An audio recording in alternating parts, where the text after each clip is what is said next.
नमस्कार बंधुगण मु नहीं आसी अंगनवाड़ी रे बाहरी थिबा किछि पदपदवी संबंध में। तो चलतु जानिबा किपरि आवेदन करेंगे एवं कौन कौन रही यार योग्यता। तो प्रथमे आम देखा यार शिक्षागत योग्यता।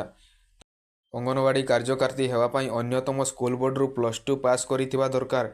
अंगनवाड़ी सहायिका होगापाई साधारणतः 10म श्रेणी पास योग्यता और केतेक जिले में 8म श्रेणी पास चली थाए। माने 8म श्रेणी पास करथिले मध्ये आपण याको आवेदन करि परिबे। तापर जानिबा आमर कौन रही बयस सीमा। निम्नतम 18 वर्ष, अधिकतम साधारणतः 35 वर्ष, किंतु केतेक जिले में 40 वर्ष पर्यंत अनुमोदित। अनुसूचित जाति जनजाति ओबीसी उम्र स्थिर छुट्टी मिले। ओबीसी 3 वर्ष एवं एसटी एससी 5 वर्ष मिलता है। आपणकर 3 वर्ष कि 5 वर्ष ऊर्ध्व हेल्ले चढ़ीज। तापर जानिबा बासस्थान और भाषा संपर्क में।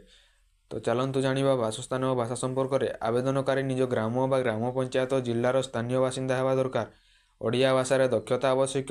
साधारणतः 10ମ व द्वादश श्रेणी ओडिया अच्छी बोली सनद दरकार। यापर आम जानिबा केउ माने याकू आवेदन करि परिबे। तो लिंग होउछि आमर एही चाकरी पई महिला अभ्यर्थी माने मात्र योग्य, माने केवल महिला मानक पई या योग्य। यापर जानिबा आवेदन करि सारिला परे आमर केमिति सिलेक्शन हुए। तो चयन प्रक्रिया। तो चयन प्रक्रिया आमर रहुछि शिक्षागत योग्यता उपरे मेरिट तालिका तैयारी हेबो। केबे केबे साक्षात्कार किंबा लिखित परीक्षा मध्य होई पारे। किछि जिल्ला रे परीक्षा न थाए, माने किछि जिल्ला रे परीक्षा थाए एवं किछि जिल्ला रे परीक्षा होई न थाए। ଏହା ପରେ ଆମେ ଜାଣିବା ଆବେଦନ ଶୁଳ୍କ ଓ ଦରମା।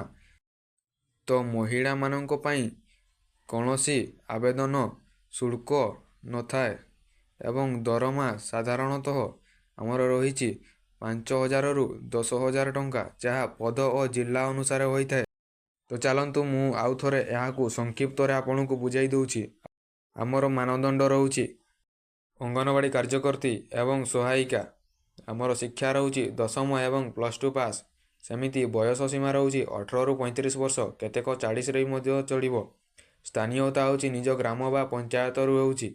भाषा होची ओडिया भाषार दक्षता एवं लिंग होची महिला माने मात्र। एवं आवेदन शुल्क होची नाही, माने आपण फ्री रे आवेदन करि परिबे। तो ଏହା ପରେ ଆମେ ଜାଣିବା ଆପଣ କିପରି ଆବେଦନ କରିପାରିବେ।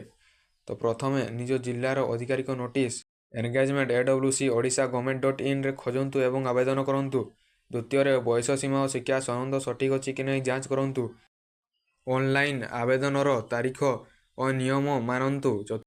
आवश्यक दलील पत्र सबू पूर्वर तैयारी कर रखंतु, जहाँ आपणकर दरकार रे आसीबो।